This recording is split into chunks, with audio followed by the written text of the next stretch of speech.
আসসালামু আলাইকুম। আজ 6 অক্টোবর 2025।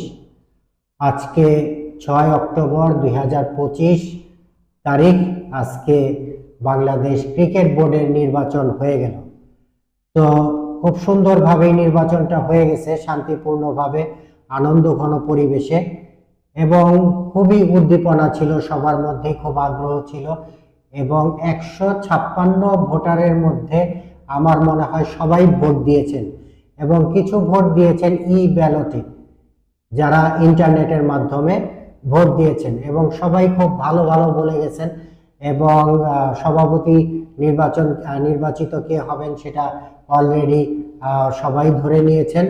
তবে আমার মনে হয় এই প্রথম বাংলাদেশ ক্রিকেট বোর্ড একটা নিরপেক্ষ এবং সুন্দর ভালো একটা কমিটি পেল, এবং এরা অনেক কিছু করবে আশা করি।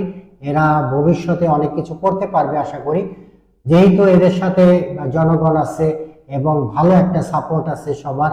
তাই আমি এটা আশা করতেই পারি।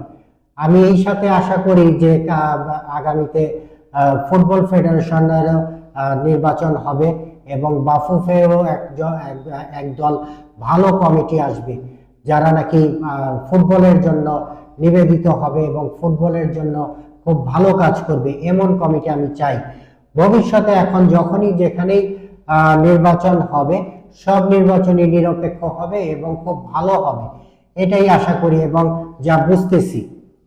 তো তামিম ইকবাল কেন বাংলাদেশ ক্রিকেট বোর্ডে আসছিলেন, আবার কেন চলে গেলেন, তাকে কারা নিয়ে আসছিলেন, আবার কারা নিয়ে গেলেন, ঠিক জানি না।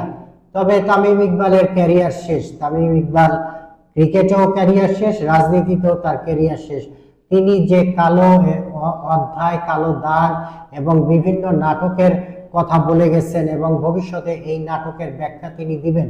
তো তার এখন সময় চলে আসছে যে নাটকের ব্যাখ্যা দেওয়া বা এই কালো দাগগুলোর ব্যাখ্যা দেওয়া।